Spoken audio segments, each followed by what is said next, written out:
Hello, everyone. Thank you so much for being here. What an amazing crowd.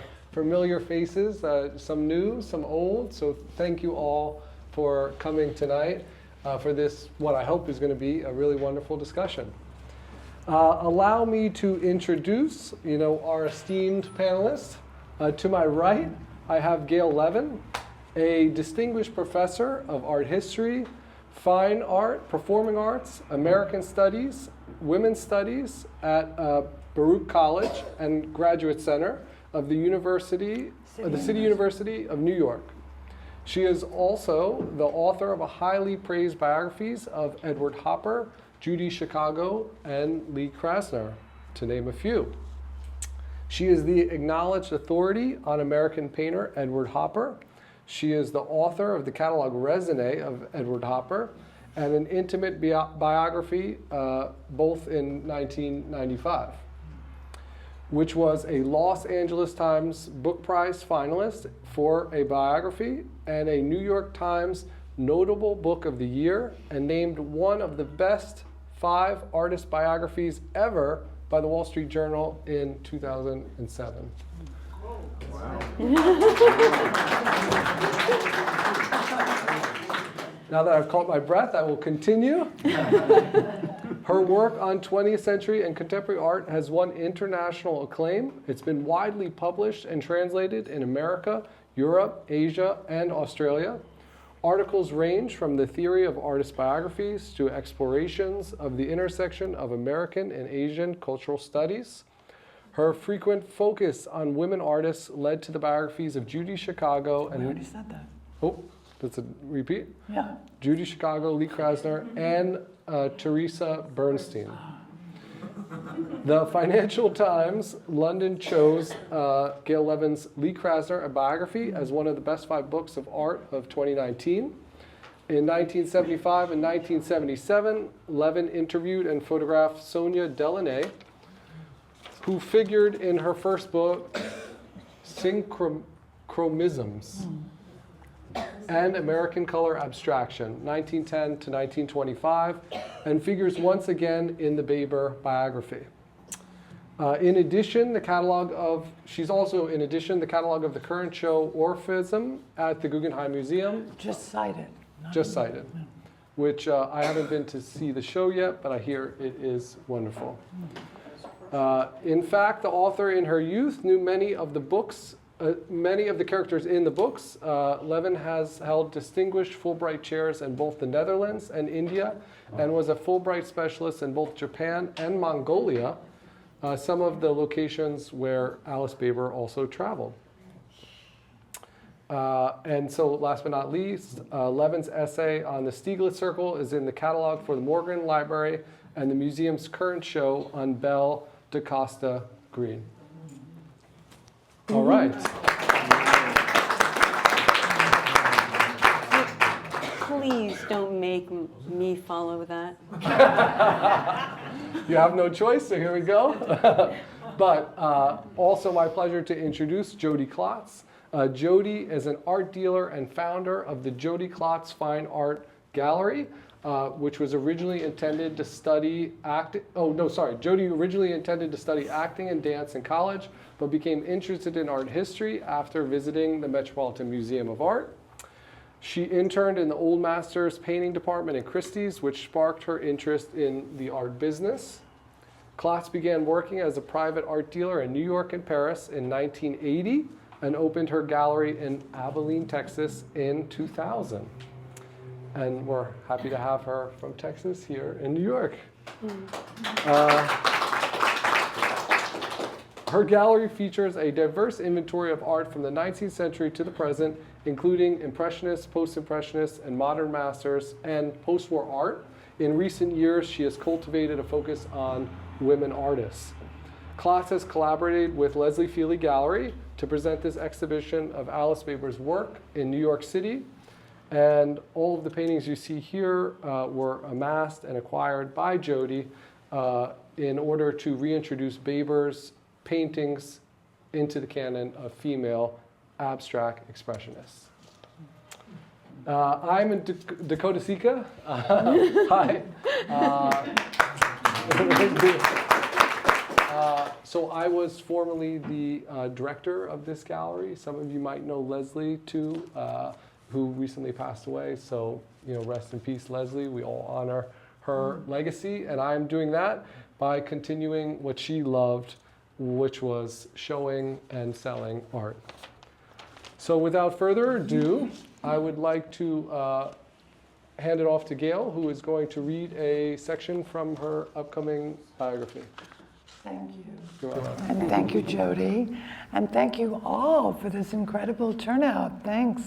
So happy to see old and new friends, and some I don't know yet. I'm just going to read a short passage now from the biography. I hope you can hear me. And after the discussion, I have some other, I'm only reading about works that are on the gallery walls right now. Of course, there are many other images in the biography, which is not yet published. Okay, so I just want to preface this with, I personally knew about, 50 people that knew Alice Baber, most of whom are no longer living, but I was able to interview more than a dozen who are still living.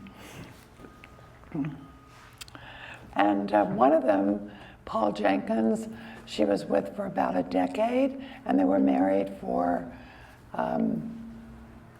3 or so years living together, but they were living together about a decade. So both Alice Baber and Paul Jenkins titled their paintings with specific poetic association for each particular work, often citing the name of a particular color. Jenkins, from late 1959, used the preface "phenomena" for all of his titles. He explained the choice of the plural of phenomenon, quote, "We see one thing, but are never one. We are many things, but gravitate toward the single point. It is an acknowledgement of the variables which make the plural of phenomena ever present," end quote. Baber, however, instead of choosing just one theme for her titles, repeated a few favorite references across her career, including ladders, we have quite a few here, jaguars, paths, pipers, and other variations on sound. And she often, will combine two of these terms in the same name, sometimes even three. That's actually what I wrote here. I'm extemporaneously commenting on my own writing, but that's what I wrote. So now I have just one more little entry. So this is about this painting over here, The Hermit in the Cave of Light. Baber explained one of her sources in 1973, quote, "I like the feeling of light or wind flowing on an uneven surface, like the golden surface of a reliquary, so that here you see the saint's leg, there you don't," explaining how much she appreciated icons. Quote again, "I like the idea of the hermit in the cave, of course leading to El Greco figures and so forth, or the curved space behind the shape. So if you have a figure and the space comes around it, so in that the hermit is in the dark shape, the cave itself is a light cave, and the rocks are sort of floating in the air. I mean, they're not underfoot, they're all over the place, sort of defying gravity, but it does have a definite reference to me," end quote. So Baber's comment underlines how she intentionally tried to paint light to create shapes in her paintings that appear to float and defy gravity.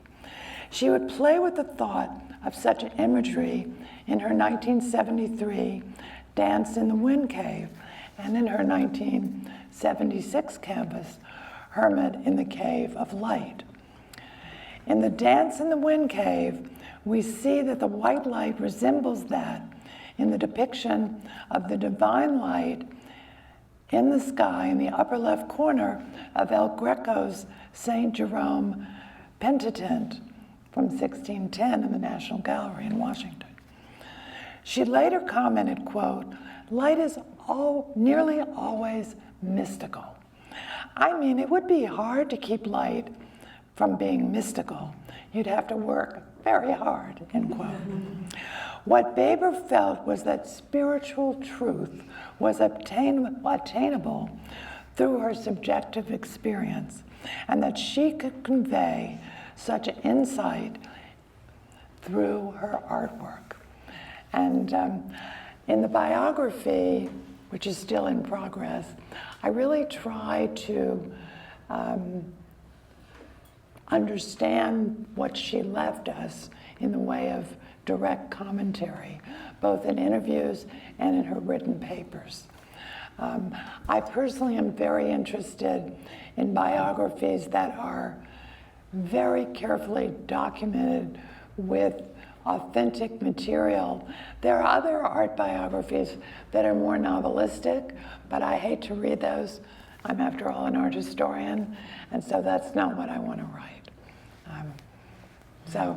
I mean, my biographies are known also for their detail, which some people love and others don't, but I do.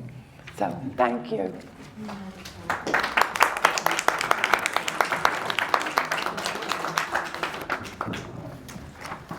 Thank you, Gail. So to start off and to follow up on what you actually just said, so rumor has it you're writing a biography. This is the truth. Cat's out of the bag. About Alice Baber's life and work. What inspired you as an author for this upcoming book? What really inspired me was Jody Klotz, who came up to me in Virginia, she'll tell you about it, and said, I was lecturing on Lynn Drexler at College of William and Mary in the spring of 2023, I think. And she said, she just came up, the stranger from the crowd, and introduced herself and said, have you ever thought about writing about Alice Baber? And I looked at her and I said, Alice Baber? I've been really curious about her. And the truth was that I reviewed a show at Oshawa Hall, some of you know it, in East Hampton, New York, on Long Island, where it was a feminist show in the early 70s, and it's where Carolee Schneemann did her first Meet Joy performance, which is quite a performance. Wow.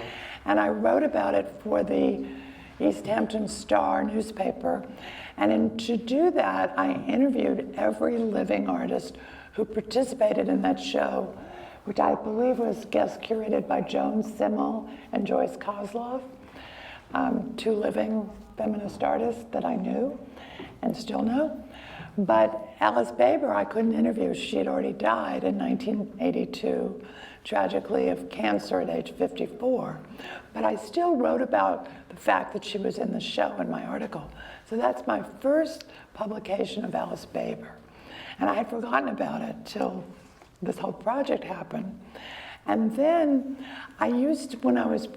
when I originally interviewed Paul Jenkins, who was Baber's husband for a time before the divorce, he mentioned that the ivory knife that he used, which became the subject of a film about his painting process, was a gift from Alice Baber. Never told me who Alice Baber was, nor did his widow, his third wife. Alice was the second. But the name stuck in my brain, Alice Baber, giving this ivory antique knife to Paul Jenkins that found a whole way to do a performance kind of painting. And then I used to do my research from when I was living in East Hampton for a time at the Guildhall Museum, where they had the Alice Baber Memorial Library. And I remember going there and all the books. Well, the library has since disappeared, along with Alice Baber's name. Now, other people's names, like Philip Johnson, is still on the wall of the architectural department at MoMA, last time I checked, despite, if you read his last biography, you'll find out why some people protest that it shouldn't be there. But I think Philharmonic Hall now is no longer Avery Fisher Hall, right? It has a different name. So this happens in cultural institutions. And Alice Baber left artwork in her estate to have money raised to do this memorial at Guildhall, but it obviously wasn't enough to be in perpetuity. So, but that's, I was just curious, and when Jody asked me to write an essay for the gallery for this show, I said, well, I'm going to do so much research because there really weren't any secondary sources at that moment. Since then, there have been 2 beginnings of catalogs, as mine is a beginning. But I said, I really would like to make this a biography because I'm going to do all this work anyway, and I want to make sure it's not lost. So, still working on that, but that's my answer. In addition to that, so you're writing the biography.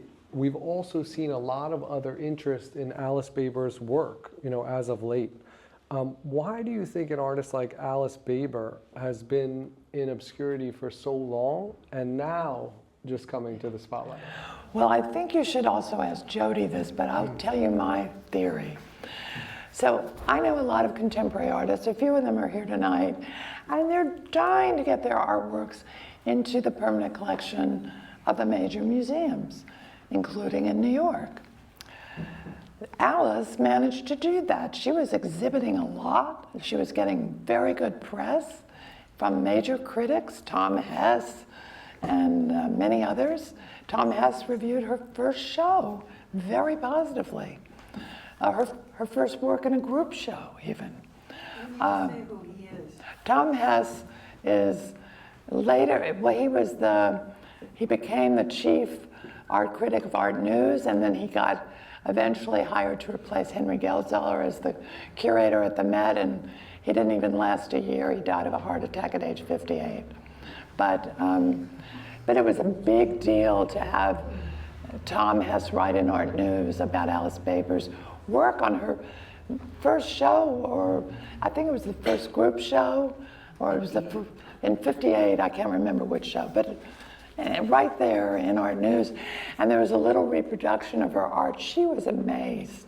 But of course, the little black and white reproduction does not do this giant still life with exploding color justice. It doesn't tell you much.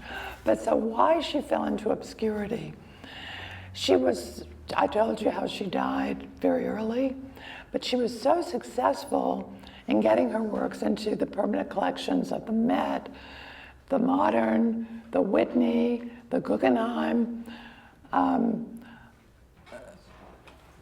major museums all over the West Coast in California, Santa Barbara, San Francisco, and she had shows at galleries. She traveled, I'm getting ahead of myself, but she traveled for what was called the USIA or the USIS. It was our State Department before Glasnost. I also worked for that.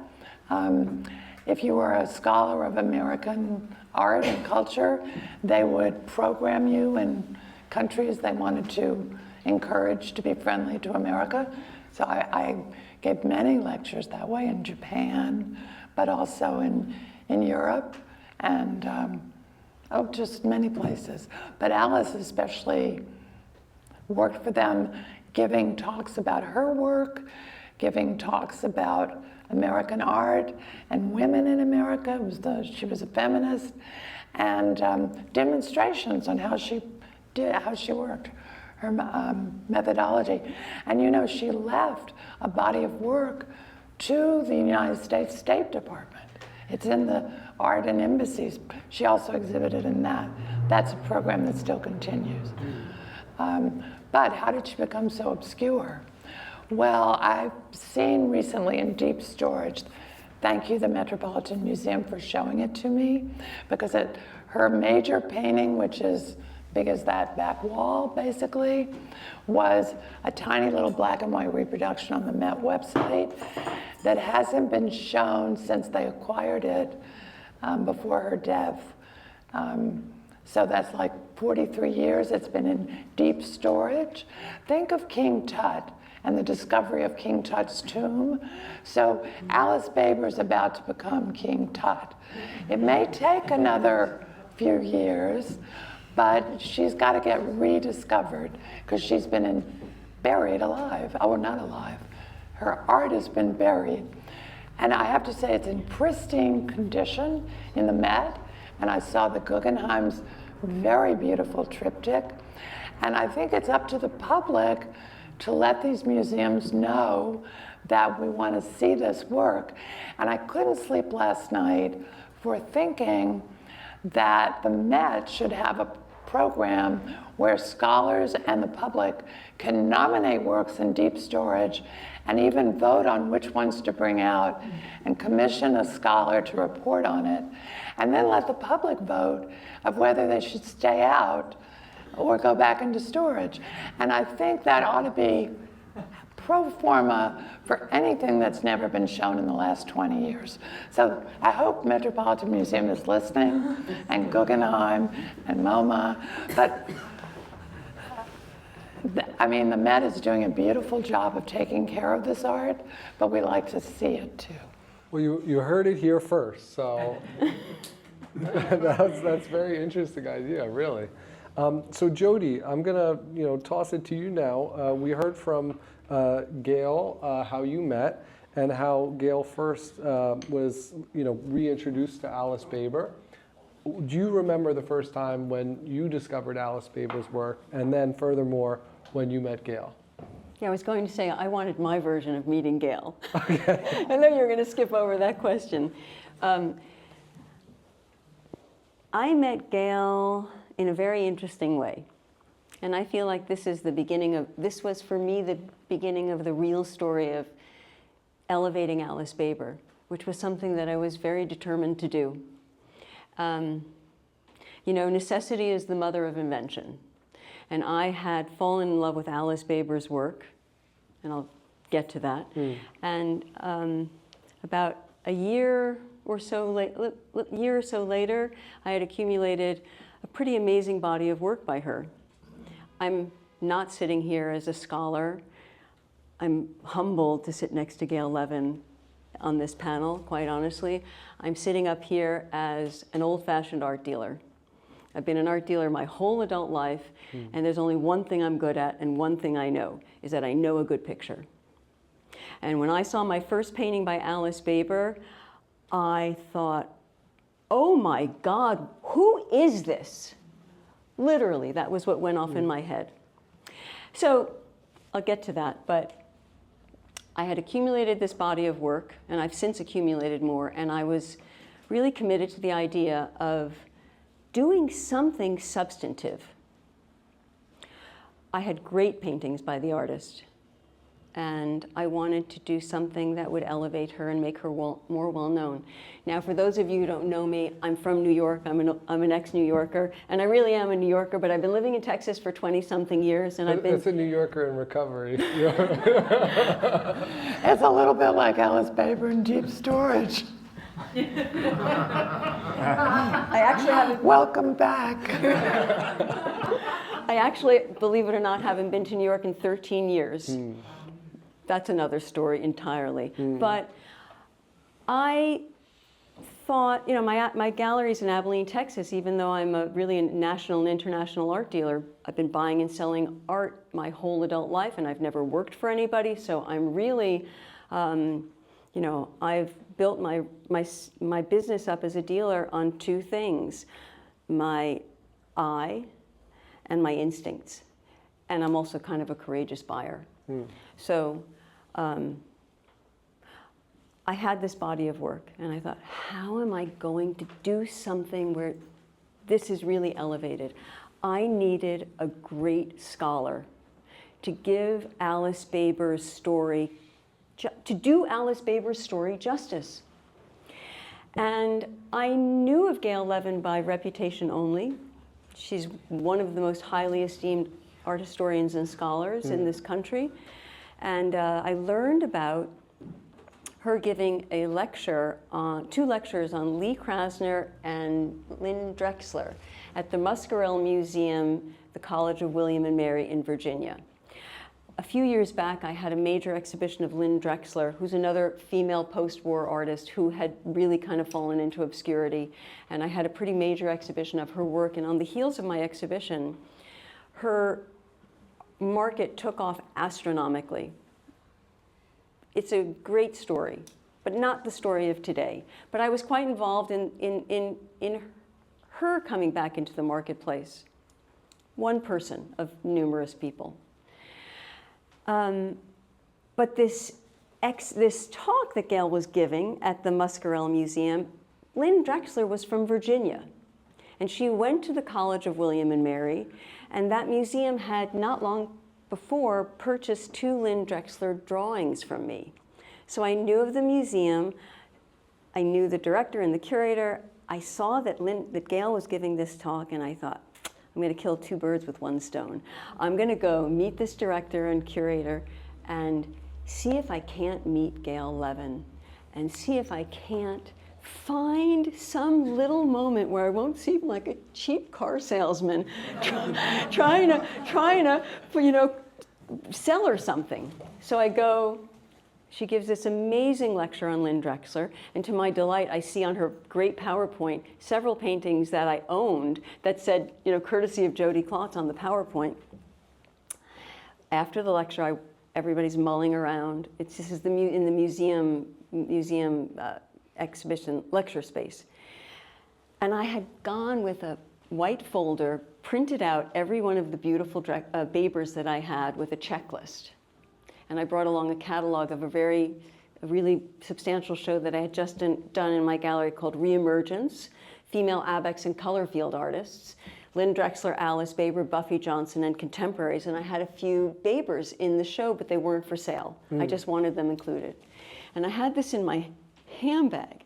And I walked up to her, and I'm thinking, can I find a moment that I can just shove this in her hand, And I walk up to her, she turns around, everybody's kind of mulling and talking to her. And I congratulate her on the wonderful lecture, and it was. And then I nervously said, have you ever thought about writing about Alice Baber? And she looked at me, and her eyes got big like saucers, and she said, I'm very curious about Alice Baber. And I thought, yes. Wow. It's quite a coincidence.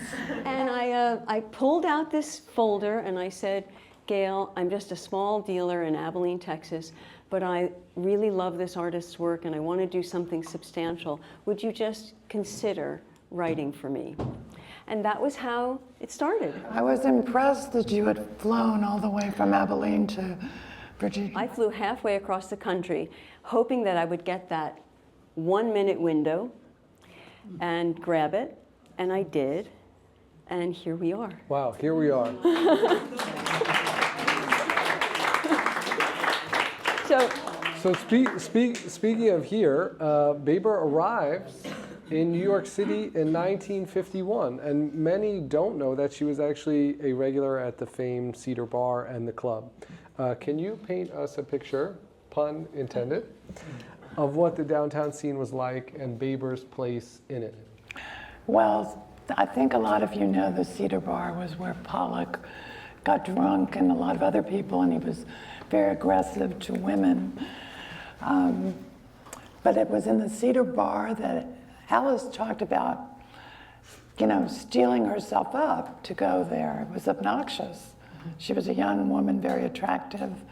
The men would hit on you. And, but while she was there being brave one night, this guy Felix, an artist, Felix Picelis, came up to her and said, we're starting a new co-op gallery on, in the Village on 10th Street. Are you interested in joining? And of course she was very interested. She didn't have a gallery or a place to show in New York. And she became one of the charter members. And she also started to try to go to the club, but she felt you had to be invited. And she had met the sculptor Peter Grippi, and she had said, would it be all right if I came to the club? She'd heard about it. And he said, sure, just tell him I sent you, just give my name. And so the first time she went, he actually wasn't there, and she was very shy. And then she met, somehow, Abram Lassaw, the sculptor, who actually made this pendant that I'm wearing tonight. I knew him too. So I'm channeling Alice Baber with her friend Abram Lassaw and my friend Abram Lassaw's sculpture. And Ernestine Lassaw, his wife, was also my friend and Alice's friend, and I used to see Ernestine all the time at yard sales in the Hamptons. And I knew their daughter Denise, also the one that transferred some of Alice Baber's books on India, where Alice had traveled, and I had just come back to me and said, I don't know if I mentioned this, these were books that Alice Baber gave to Abram, you should have them. And I was in India several times, but on a Fulbright, a distinguished chair in 2015 to 16. So that's when the book transfer happened. Abram was already dead. And I'm also wearing something I bought on my Fulbright in India tonight in honor of Alice Baber and her travels in India. So did I answer the question? Oh, I wanted to say one more thing. So I also interviewed an art historian who went to the club, a woman, and she said she didn't really remember anything about Alice Baber, except that she appeared at the club in red high heels. And Alice, among the things she recalled about the club was, again, how the men would manifest and how that it was very controversial. So this is the mid-50s now, or early 50s, mid-50s. If women wanted to wear jeans, that was very controversial, that women shouldn't wear jeans. Some did, she said, and some didn't. Well, Alice obviously didn't. She went in red high heels, which was what the men wanted, obviously. But Alice said, but there were many more important issues, like what style you were painting in and whether you could paint and use the color green. Think about green. There was a whole lobby that was sort of the Pete Mondrian lobby. Mondrian had come to New York, and green was always very important for Alice as a child, and she was synesthetic. She linked her senses to colors, and green was very important. She would think of it raining green. But there was a Mondrian lobby that thought, Mondrian painted the de Stijl paintings in yellow, red, and blue with black and white, and they didn't want green. But Alice stood up for green. I didn't answer half of your question. Go ahead. That you asked, which was when I saw my first Alice Baber painting. That you put two questions in there for me. I get tricky sometimes, please. You were tricky. So you asked me when I saw my first Alice Yes. Baber painting. So, And where? well, there was a painting coming up for sale in a small auction house in California called John Moran Auction. And as I said, I'm an art dealer. It's what I do. I buy and sell paintings, and I'm always looking and at auctions and galleries and things. So I see this painting in an auction, little image, I blow it up, and it's this 8-foot painting that by an artist that I was vaguely familiar with. I kind of knew of her, and her name was familiar to me. I had seen a painting by her somewhere, and I saw this painting and it was estimated $15,000 to $25,000, and I immediately went and did some research. The artist had never sold for anything more than $10,000, and that was only 1 or 2 paintings. They were mostly, under 5. But this painting, it was like, oh my gosh, who is this? This is unbelievable. So I decided I was going to buy it. And I underbid the painting, meaning I was the bid before the final bid. And it sold for $187,000.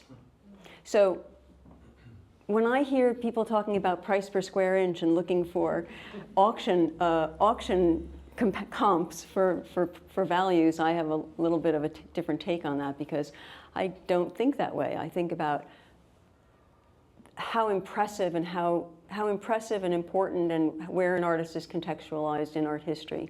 And from the moment I underbid that painting, I started to really focus on Alice Baber. But it was one of those, who is this artist moments? And then I started to actively search like a hunting dog for every Alice Baber that I could find in the marketplace. And that was the beginning of all of this. Wow. To add to that, Gail, there has been a lot of discussion and reappraisal, like Jody mentioned, of female artists and the rewriting in some ways of art history. What do you think of this? Well, I'm an early champion of Mrs. Edward Hopper, Joe Hopper, whose oil paintings the Whitney tossed out before I became curator of the Hopper collection in '76. I don't want to put my beret into the Alice Baber. I consider myself a champion of women artists. Certainly Lee Krasner and Judy Chicago and my friend Teresa Bernstein, whom I didn't meet Teresa Bernstein until 1985, right after I left the Whitney. She was 95 years old, and I thought, wow, because she exhibited with Edward Hopper in 1918. She was having a show with her late husband at the New York Historical Society. So I called her up and went and met her, and I thought, I don't want to get to know this artist. She's just going to die on me. But Teresa, ageism, Teresa was very persistent, and she kept writing to me and sending me letters when there was just US mail. And I have a whole cache of letters, and she published her first book, I think, about her husband in that year, 1985. And she published several more books, and she kept painting till she was 110 and didn't die until 2 weeks short of her 112th birthday in 2002. So what did I know? I miscalculated. But I organized a show of Bernstein, which you said, at CUNY, and I traveled it up and down the East Coast to museums in 2013. And her patron, who made the catalog extra deluxe, passed away, and the widow turned out to have been a wonderful, this is the Steins. She was a graduate of my college, of Baruch, an alumna, and she let me give away, in her husband's memory, 80 paintings to museums all over America. Well, the Metropolitan already owned a print, but they turned me down for the cover of my catalog, a major painting. I was asking 20th century art. Anyway, turns out I was in the wrong department. The American art department just recently spent good 6 figures, not just the low ones. I'm buying a major painting by Bernstein, I think one that was in my book, and the Art Institute of Chicago, who also turned down a free gift. They just spent a little bit earlier than the Met, and they're doing a major retrospective, I understand, of Bernstein. But the National Gallery, I went now to the American department, and they took the two best, biggest paintings, the cover of my book, and both, works from before 1920. She was born in 1890. She was a very, anyway, this is the story. So it took about 10 years, but I watched Teresa Bernstein go from rejected to bought by these museums and cherished by the National Gallery and exhibited there. So, and then, there are lots of books out now on women artists. There's one on the art history of women without men. And so I think it's the time for sort of recuperation of women artists. And I'm sure Alice Baber will be part of that and benefit from it. But it may take time to get the word out. And so you're doing a great job. You and some of the others that are in the market discovering Alice Baber. And I will say, Baber left all of her art to museums and to be sold. She didn't leave an estate. She had no children, and I guess she knew she was dying. She wanted to take care of things while she was alive. But that meant there was no estate for a dealer to take over, and really no easy way to market her. So Jody has managed, despite the lack of an estate, and we actually do have Alice's nephew and great niece here tonight. So I think Alice must be smiling down. Oh, and I would like to say, I wrote a book on the composer, co-authored with a musicologist, Aaron Copland, for an exhibition to celebrate his centennial in 2000. And not since working on the composer Aaron Copland have I had the pleasure of working on an artist that no one has anything unkind to say about them. It's so special. I mean, if you work on Edward Hopper, he was such a curmudgeon, et cetera, et cetera. But, most people make enemies. I'm sure I have mine. But Alice, even her stepdaughter, told me how her mother, Paul Jenkins' first wife, and she were treated so beautifully every Christmas, that Alice brought them the most beautiful gifts, so beautifully wrapped. And her comment to me was, Alice was a gem. And I love that. Well, can I add something? Yeah, please. For me, as a dealer, and having accumulated a body of work by her, I have probably about 28 paintings, and in the original show, this is an edited show because of the size of the gallery.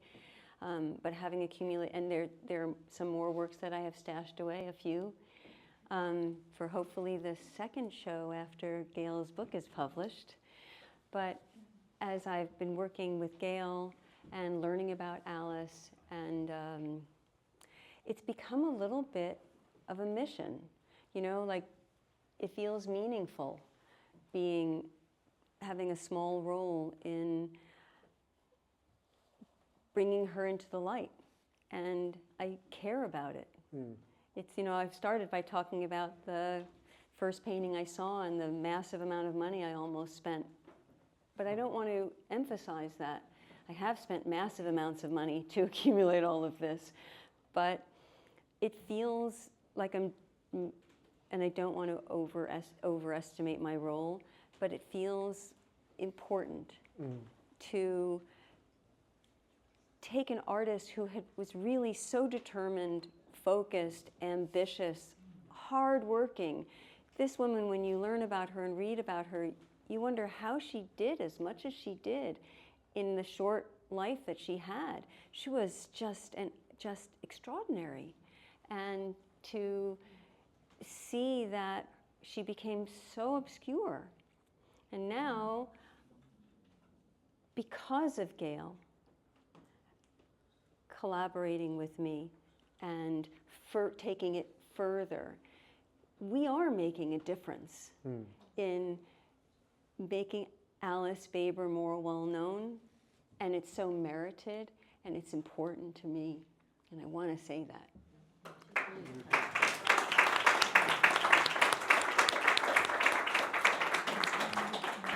Very, very beautiful. So, Gail, I believe you have one more passage that from the biography that you want to read? Actually, Or maybe... what I would really like to comment on, because you asked me about women, I do want to say that I consider Alice's best paintings extraordinarily beautiful. So I really would like to see them shared with the public as they are here, and not in museum storage all the time. But I wanted to say, vis-a-vis the situation for women artists, especially those affiliated with male partners, there is a Paul Jenkins painting in the Sheldon Swope Memorial Gallery in Terre Haute, Indiana, called Phenomena Baber Woods. Well, Baber Woods, you might gather, is related to Alice Baber. And that's her father's actual donation of that land to the Nature Conservancy, or whatever it's called in Illinois, where the land was, where the Baber farmstead was, and still is. And so that's, and of course, Paul Jenkins got to know Alice's father, Aidan Baber. But the Sheldon Swope recently, last April, had a concert commissioned, inspired by Phenomena Baber Woods by Paul Jenkins. And in all the publicity, so it's a whole concert inspired by that painting, there's not one mention of who Baber was, or how Paul Jenkins got out to... Alice was a graduate of Indiana University, and it's very close to the border of Illinois, where she grew up. And Paul Jenkins wasn't from that part of the Midwest. They were both Midwesterners. But this is so typical that our institutions cast the women in the shadow of obscurity. So yeah, I'm really for bringing our attention to focus on these women.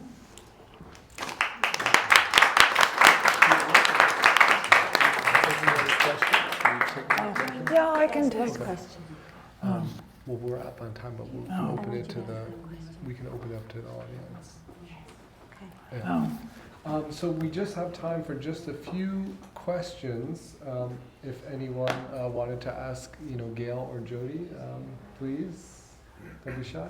Yes. Would you mind, just for my benefit, contextualizing her body of work in the art canon? Like, why did you choose? Like, you talked about her biography, but can you talk about? First of all, we don't have her formative years work here, but it does exist as a body of work.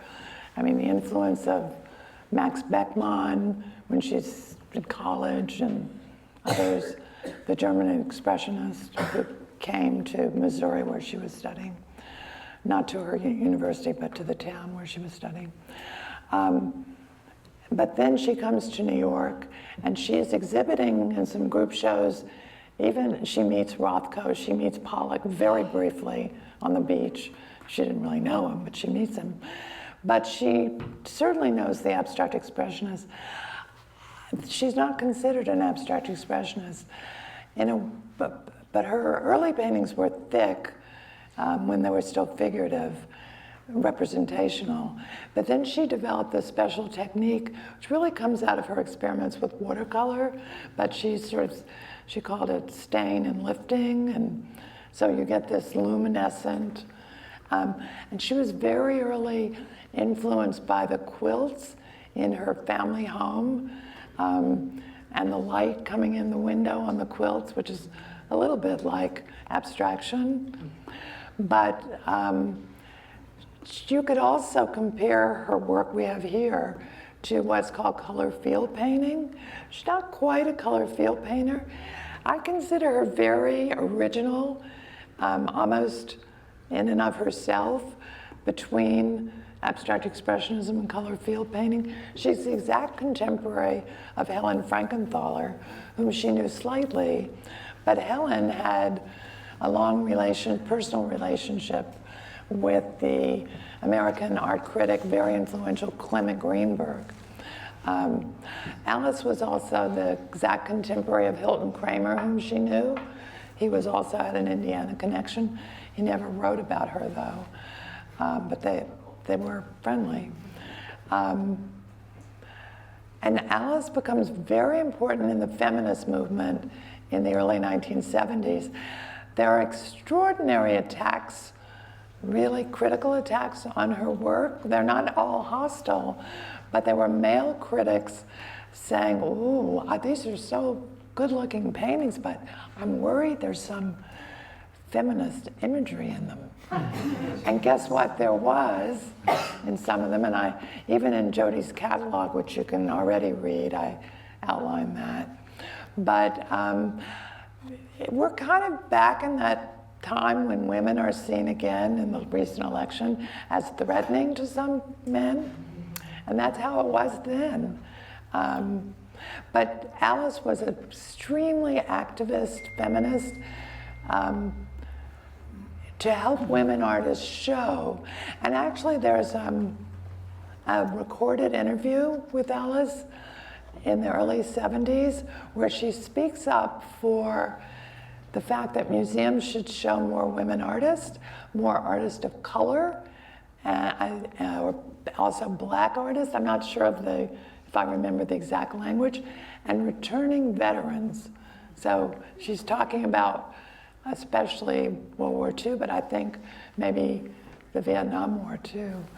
So Alice was a very generous person, but also ahead of her time. That wasn't trendy then. So I hope that's helpful. It's amazing. Thank you. Do we have another question? It seems like so many of Alice's paintings, you're being transported somewhere. And the titles of the paintings seem to be about the journey, like pipers, ladders, bridges. So you've noticed that as well, and I wonder if she talks about that at all. Yes, and there are also very interesting, she's very poetic. She wrote poetry, most of it not published, but she read poetry, and she was very into metaphor, and there's a lot of symbolism in the titles, and there's literary symbolism too. One of her great loves, you won't be surprised, was William Blake, who was a poet and a painter in 18th century England. I think everybody knows. Gail, how about addressing the obvious question would be, oh, did Jenkins influence her? But then the contrary would be, did she influence Jenkins? I think absolutely. I think that some influence went back and forth, but my personal opinion is that she had a bigger influence on him. And they showed together in the Gutai exhibition in Osaka, Japan in 1964. And when there's been a recent Gutai show at the Pollock Krasner House, in the last 10 years, she's barely mentioned in the catalog. And it turns out the Jenkins estate had a ton of Alice Baber. She's not in the show that happened recently at NYU. And the widow even sold to some galleries with the proviso that they couldn't do an Alice Baber show. So this is an incredible piece of censorship. May I just say something about that? Sorry to interrupt, but in defense of the Jenkins people, I was a very close friend of Paul Jenkins going back to 1975, before Suzanne actually came into the picture, and there was no communication whatsoever between Jenkins and Alice Baber. Their marriage ended way back. Actually, that's not true. Oh. At Jenkins, there's at least one letter he wrote to her late in her life before she dies when she had cancer. Yeah. And he also is present at her memorial sale. Right. He's, and to the museum that has the Alice Baber Memorial Collection in Greater Lafayette, Indiana, he asked the director, Sharon Thibault, whom I've interviewed, what's your biggest Alice Baber? I'm going to give you a Paul Jenkins more than twice as big. And they have it. He was rather competitive, and I knew Paul Jenkins. He was absolutely a delight and charming. I wrote about him. I liked him very much, but I don't like some of the things that I've learned in my interviews.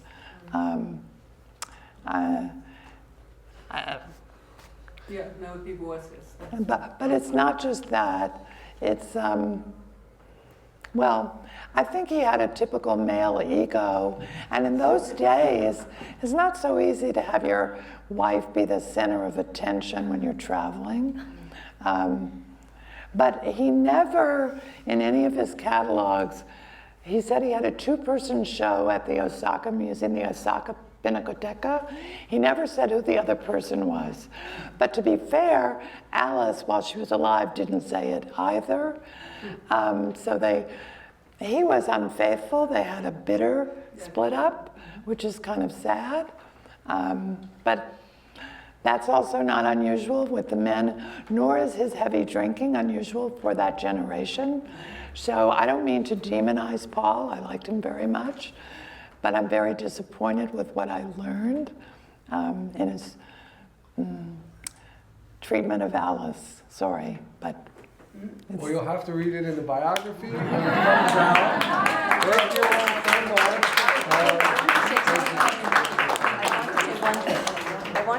I'd like to just add one thing.